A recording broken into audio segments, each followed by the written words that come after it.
Cekcok hebat Bribtu Rizka dengan Brigadir Esko berujung pembunuhan, gunting jadi bukti.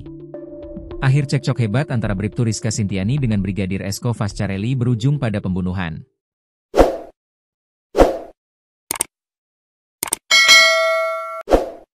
Atas peristiwa dugaan pembunuhan tersebut, penyidik kepolisian telah mengamankan barang bukti berupa gunting.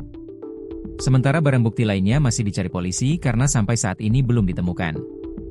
Barang bukti yang masih dicari tersebut diduga sebagai alat yang menyebabkan Brigadir Esko alami luka kepala bagian belakang.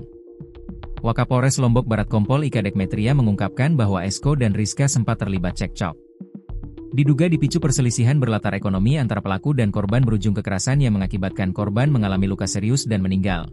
Jelasnya dikutip dari tribunlombok.com. Sebelum terjadi peristiwa penganiayaan, keduanya sempat cekcok bahkan sempat terlibat kekerasan fisik. Brigadir Esko meninggal dunia karena benturan benda tumpul di belakang kepala serta ditemukan bekas sayatan. Barang bukti gunting yang dimaksud sebagai senjata tajam untuk melukai Esko pun sudah disita polisi. Meski demikian, masih belum ditemukan benda yang diduga digunakan untuk menghantam kepala belakang korban. 4 tersangka baru. Sebanyak 4 orang ditetapkan sebagai tersangka kematian anggota Polsek Sekotong, Lombok Barat Brigadir Esko Fascarelli. Para tersangka tambahan ini diduga ikut terlibat bersama-sama dengan Bribtu Rizka Sintiani, istri Brigadir Esko. Adapun 4 tersangka ini yakni Amak Sayun, Nuraini, Dani, dan Pak Ozi juga orang dekat Brigadir Rizka.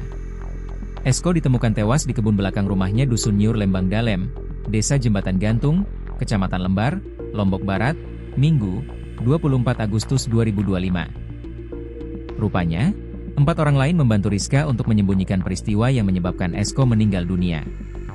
Kasat Reskrim Polres Lombok Barat AKP Lalu Eka Arya Mardiwinata menjelaskan bahwa para tersangka turut membantu merekayasa kasus kematian Esko.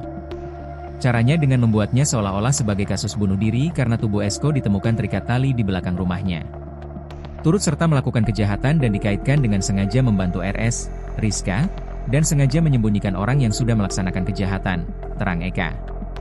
Para tersangka dijerat dengan pasal 338 KUHP tentang pembunuhan dan atau pasal 340 KUHP tentang pembunuhan berencana dengan ancaman maksimal pidana mati atau seumur hidup atau paling lama 15 tahun penjara. Dalam kasus ini, Bribtu Rizka melakukan penganiayaan terhadap suaminya Brigadir Esko karena alasan ekonomi.